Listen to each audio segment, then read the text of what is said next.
मेरे साथ सभी बोलेंगे प्रेम से, बोले गोपाल कृष्ण भगवान की जय। मैं उज्जैन से आता हूं और आज भी और कल भी ऐसा मानते कि शिवरात्रि है और हमने सबने बनारस में, अयोध्या में बदलते दौर का नरेंद्र मोदी जी वाला देश हम सब ने देखा भी और बदलते दौर को महसूस भी कर रहे हैं। तो बोले जय श्री महाकाल, हर हर। हम सब मंच पर विराजमान माननीय मनीष ग्रोवर जी, जो हमारे सेक्टर प्रभारी, जोरदार अभिनंदन करें मनीष ग्रोवर जी का। अभी लोकप्रिय सांसद माननीय धर्मवीर सांसद जी ने अभी अपनी बात रखी, माननीय सांसद जी का अभिनंदन है। और 5000 साल पुराना रिश्ता है रामविलास जी आप लोगों से। भगवान कृष्ण के काल से अगर उनकी दोस्ती सबसे ज्यादा किसी से थी तो आपके ही वंश से थी, भगवान कृष्ण की। हम तो आपको तब से मानते हैं। रामविलास शर्मा जी, इस मंच पर मौजूद सरकार के मंत्री, सोशल जस्टिस मंत्री माननीय ओम प्रकाश यादव जी, आपका भी वंदन है, अभिनंदन है। लक्ष्मण यादव जी, अभय सिंह यादव जी, आप ताली बजाते रहो, मैं नाम बोलता रहूंगा। सीताराम यादव जी, शंकर धूपड़ जी, दयाराम यादव जी, सुखविंदर मांडी जी, माफ करना नाम पढ़ने में गलती हो जाए तो आप समझ लेना कि मैंने सही बोला है। देवेंद्र यादव जी, राकेश कुमार जी, चेयरमैन जिला परिषद, सत्यव्रत शास्त्री जी। मेरा थोड़ा रोज भाषण दे दे के गला पड़ रहा है। अब यादव आदमी भाषण का एक आधे हाथ पांव चलाए, वो काहे के चक्कर में पड़े। प्रवचन करना, भाषण देना, बोलना, ये कोई और के काम है।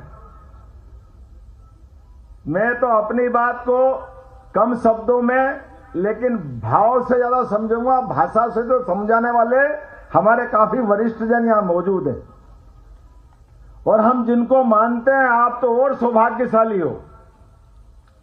आज के दौर में भगवान कृष्ण को समझने की और कई गुना ज्यादा जरूरत है, जिनके कारण से हम यहां बैठे हैं। अभी बताया गया कि ये बात सही कि मैं हाथ जोड़ के माफी चाहता हूं, मैं लेट आया, आपकी गलती नहीं है, मुझे आना था समय पे। आपने तो उसके बाद भी कृपा करी, आप अपने सूर्य देवता से आंख मिला के बात कर रहे हैं कि देखे तुम में जितना ताप हो दे दो, और हम अपनी ताकत बता रहे हैं बैठ करके। और ये आपने आज नहीं किया, ये हमारी 5000 साल पुरानी परंपरा है। भगवान कृष्ण ने भी ब्रज में इंद्र से कहा था तू बारिश करके देख, और हम इंद्र पर्वत तुम्हारे सामने गोवर्धन पर्वत उठा के उनको भी चुनौती देके बताया था। ये परंपराओं में हमारा अंदर की जीवटता बताती है, यह हमारी ताकत बताती है। और इस बदलते दौर में भगवान कृष्ण के जीवन के विविध प्रसंगों से मुझे आज जहां बात कर रहा हूं, ये पंजाब हरियाणा का हमारा प्रांत, ये प्रांत के भरोसे से आज भी पूरा देश अगर महफूज है, आनंद, खुशी और उत्साह से विकास की दौड़ लगा रहा है, तो यहां के बांके बहादुर जवानों के कारण लगा रहा है। इसलिए मुझे आपको प्रणाम करने की इच्छा होती है। दोनों तरह से दुश्मन की गोली के आगे सीने की और गोली की लड़ाई में खड़े होकर के सीना अगर भारी पड़ेगा, गोली कमजोर कर देगी, तो आदमी हरियाणा का होगा। 100% इस बात का एहसास होता है।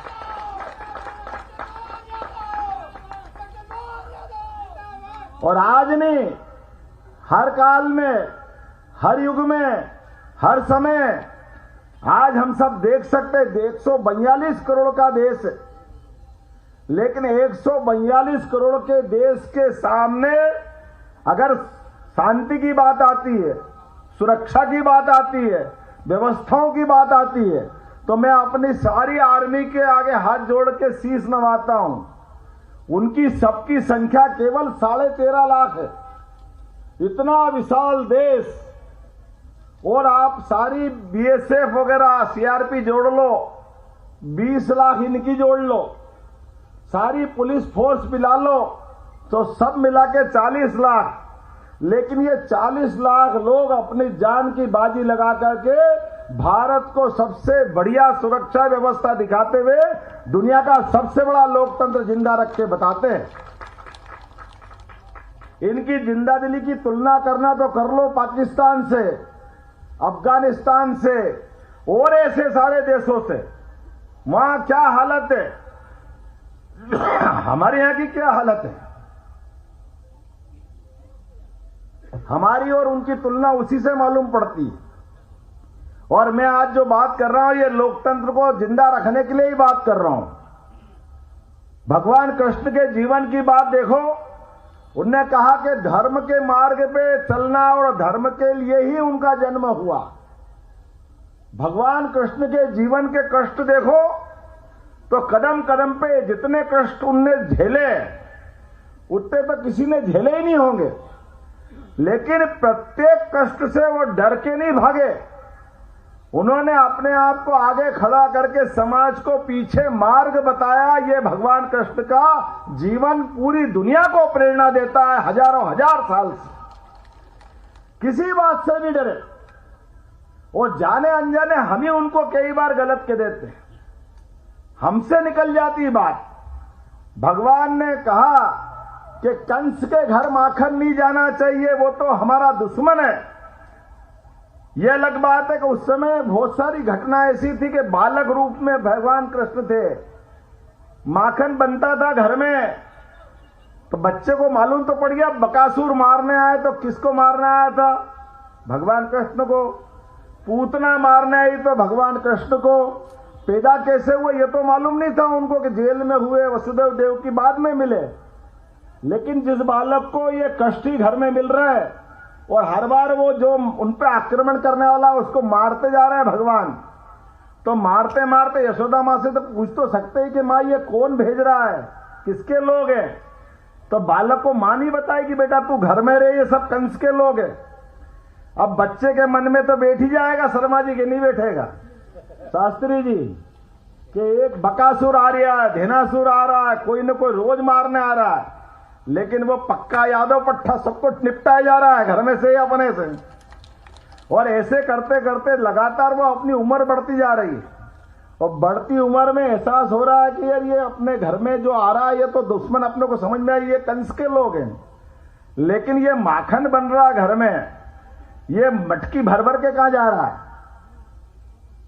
तो माँ से तो पूछते होंगे, बाबा से पूछते, नंद बाबा से, यशोदा माँ से, माँ कहां जा रहा माखन, तो क्या कंस के पास जा रहा है। बोले क्यों जा रहा है, उसकी सेना को माखन चाहिए, सप्लाई करना है, उनका दबाव है। तो बच्चा क्या कहेगा कि मैं नहीं जाने दूंगा। वो हमारे घर में भी छोटे बच्चे, हमको समझ में आती कि नहीं आती, जिद करते कि नहीं करते। तो गोपाल कृष्ण ने हमको उस समय से संघर्ष करना सिखाया कि भैया ये माखन और ये माखन के बहाने से अपने को नहीं जमता है, तो वो विद्रोह होता कि नहीं होता। जाने अनजाने अब इस पे खोज करने की जरूरत है। भगवान ने जो हमको शुरू से सिखाया और हमने सबने देखा कि वो माखन की मटकी फोड़ देते थे। अपने गांव में देखा तो घर घर से दोस्त के सबके यहां से जा रहा, और जिस दुश्मन के जा रहा था अपना माखन दुश्मन को कौन खाने देगा। तो भगवान ने तो विद्रोह किया ना वो बाल रूप से ही कि ये माखन नहीं जाना चाहिए। और ये उनने एक बार नहीं कितनी बार। आप बताओ, मैं इसलिए नमन करना चाहता हूं, आपने मुझे अभी भगवान कृष्ण का वो महाभारत वाला काल का एक सबने देखा कि अर्जुन को भगवान गीता सुना रहा है। तो शिक्षा की महत्ता क्या है ये मैं बता दूं पहले, फिर अपनी बात आगे बढ़ाऊंगा। भगवान कृष्ण की कितनी सारी सीखने लायक बात है। भगवान ने बड़ा पराक्रम करा, कंस को घर में मार दिया, लेकिन घर में मारने के बाद भी हमारे समाज ने कहा कि इसकी शिक्षा दीक्षा चाहिए। ब्रज और ये गांव से आए तो शिक्षा दीक्षा के लिए उज्जैन भेजा सांदीपनी आश्रम में, और सांदीपनी आश्रम में जो पढ़ करके आए, आज भी ऐसा कोई विद्यार्थी दुनिया में नहीं हुआ जो 64 कला, 14 विद्या, 4 ही वेद, 18 ही पुराण अपने मुखारविंद पे याद कर ले, ऐसा बेघा भी विद्यार्थी दुनिया में कहीं नहीं देखा। और देखा तो देखा, मौका पड़ा युद्ध में आमने सामने सेनाओं के, तो हथियार चलाने के पहले जब अर्जुन ने हथियार रख दिए, वो रखे हुए हथियार के आधार पर भगवान कृष्ण ने अपनी जो शिक्षा दीक्षा के आधार पर मृत्यु लोक में अगर जब हम आते हैं तो कर्म की शिक्षा लेके आते हैं, यहाँ कोई अमर होके नहीं आएगा। ये ध्यान अगर किसी ने दिया तो भगवान गोपाल कृष्ण ने दिया गीता के माध्यम से। और वो सारी शिक्षा हमको, गीता पढ़ लो, आपको 4 वेद नहीं पढ़ना, 18 पुराण नहीं पढ़ना, सारी कलाएं नहीं पढ़ना, सब कुछ उनके 18 अध्याय में सबका निचोड़ निकाल के दे दिया। और उससे बड़ा जो उनका अपना खुद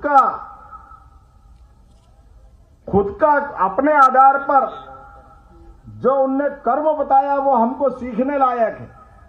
वो केवल अर्जुन के रिश्तेदार सामने शांत नहीं हो रहे थे, युद्ध में सामने नहीं खड़े थे। अरे भाई के सामने भाई हथियार लेके खड़ा हो जाए तो रिश्ता तो वैसे ही खत्म हो जाता है, फिर काहे का रिश्तेदार।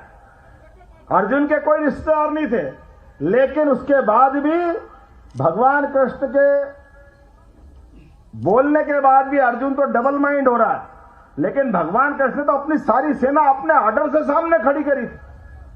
अब आप अंदाज लगा लो कि मेरी सेना, मेरे साथ वाले अपने ड्राइवर को चोट लग जाए तो नींद नहीं आती अपने को, और अपनी सारी सेना को मरने के लिए सामने खड़ा कर दे अपने ऑर्डर से। इतना कठिन समय भगवान कृष्ण के सामने था, लेकिन जैसा उन्होंने कहा कि मैं धर्म मार्ग पे चल रहा हूं, जो संकल्प उनने लिया था वो संकल्प आज भी उतना प्रभावी है कि सारी की सारी सेना, हमने पूरे इतिहास में कहीं पढ़ा नहीं कि भगवान ने सेना को ऑर्डर दिया और एक भी सैनिक मैदान छोड़ के चला गया। सबकी भलाई जान चली गई, लेकिन वो धर्म मार्ग पर अपने स्वामी भक्त होने का प्रमाण दिया। ये भगवान कृष्ण की सेना ने हमको आज भी अपनी सनातन संस्कृति पे गर्व करने का उदाहरण दिया। बोले गोपाल कृष्ण भगवान की। और तब से लेके आज तक आप बताओ, इतनी धूप में आप बैठे, आपका मेरा रिश्ता क्या। अभी बताए शर्मा जी ने लड्डू बांटे आपने यहाँ पे, और पूरे देश में बांटे। अरे लोकतंत्र में यही तो आनंद होना चाहिए। ये कार्यकर्ताओं के सामने में बैठ के बात कर रहा हूं, तो कार्यकर्ताओं का ये हमारा आपका संबंध क्या है। हमारा आपका एक ही संबंध है, झंडा लहरा रहा है। ये लहराता झंडा हमको बुला रहा है, और लहराते झंडे में एक चुनाव चिन्ह भी है। ये दल, वो दल, इन दल और दल में कौन है खिलता कमल। ये दलदल के बीच कीचड़ में खिलता कमल लोकतंत्र की सबसे बड़ी पहचान है। इस पहचान के माध्यम से हम अपने दोनों रिश्ते कायम कर लेते हैं। सनातन संस्कृति में अगर विष्णु भगवान की, भगवान रामकृष्ण की पूजा करना है, मूर्ति नहीं मिले तो कमल का फूल मिल जाए तो पूजा कर लो, वो गोपाल कृष्ण की पूजा अपने आप हो जाती, और कोई नहीं चाहिए उनको। ये प्रकृति में वो वास करते हैं। भगवान ने अपने गीता में कहा, वनस्पति में, फूल में अगर कोई मेरे को ढूंढना चाहे तो कमल के फूल में वो है। मनुष्य में ढूंढना चाहे तो यादव वो रूप में है। वो उस समय से पहचान बताइए उन्होंने।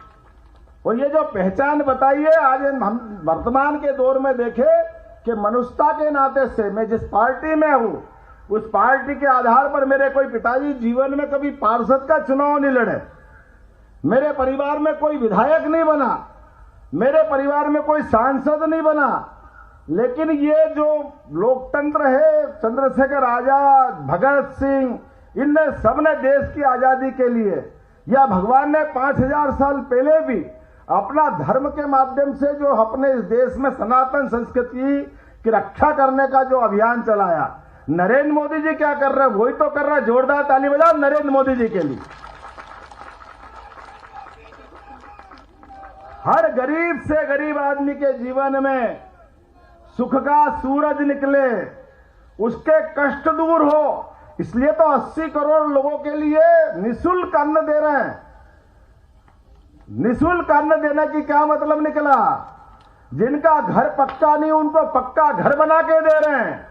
जिनके घर चूल्हा नहीं है गैस का चूल्हा बड़े लोगों का था, ये बड़े लोगों के पहचान मिटा करके गरीब से गरीब आदमी के घर में उज्ज्वला कनेक्शन देने का काम कौन कर रहा है? नरेंद्र मोदी जो कर रहे हैं। कांग्रेस ने क्यों नहीं किया? राम राज्य और कृष्ण राज्य में क्या हुआ? यही तो हुआ। बगैर ब्याज का सरकार का हिस्सेदार बनाना, सरकार चलाने में किसानों की महत्ता स्थापित करना, उनको अपने आप में हिस्सेदार बनाना। जैसे सीमा पे जवान, प्रशासन में अधिकारी कर्मचारी अपना अपना काम करके वेतन पाते हैं, ऐसे ही खेत में काम करने वाले किसान को धनराशि दे करके उसकी भी एक तरह से हिस्सेदारी तय करके जो सम्मान दिलाने का काम किया, पहली बार नरेंद्र मोदी जी ने किया। ये सौभाग्य हमारा है। क्या जवान, क्या किसान, सबका हिस्सा है कि नहीं इस देश के अंदर? क्यों अलग अलग हो सकते हैं?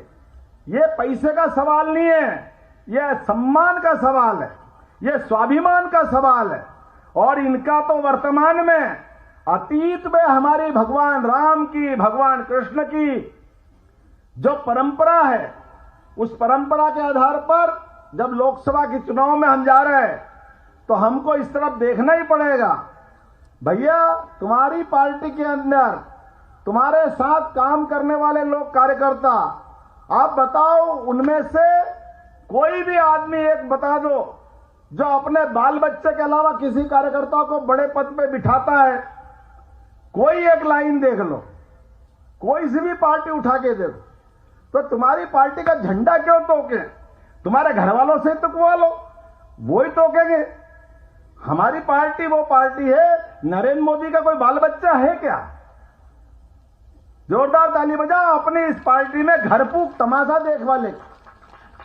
हमारे पूर्व प्रधानमंत्री अटल बिहारी वाजपेयी जी ने अपना जीवन सामने दिया है, नरेंद्र मोदी जी का जीवन सामने है। हम सब मुख्यमंत्री बनाए, हमारा आपका सबके सामने है। आपके मुख्यमंत्री, उनका जीवन सामने है।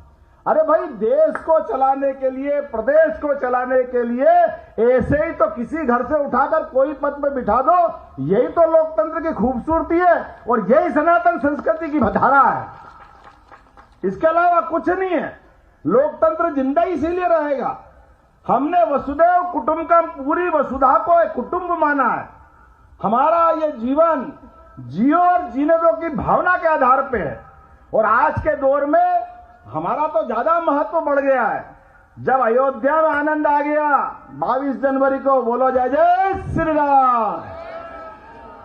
जब अयोध्या का आनंद आ गया, बाबा महाकाल के महालोक का आनंद आ गया, बनारस काशी विश्वनाथ का आनंद आ गया, अब नंबर किसका है? मेरे को सुनाया नहीं, जोर से बोलो किसका है? पीछे वाले बोलो किसका है? तो अब की बार तो हमने हमारी उंगली संभाल के रखी है गोपाल कृष्ण के जमाने से। उनकी सुदर्शन चक्र किस पे था? काय पे धारण किया था?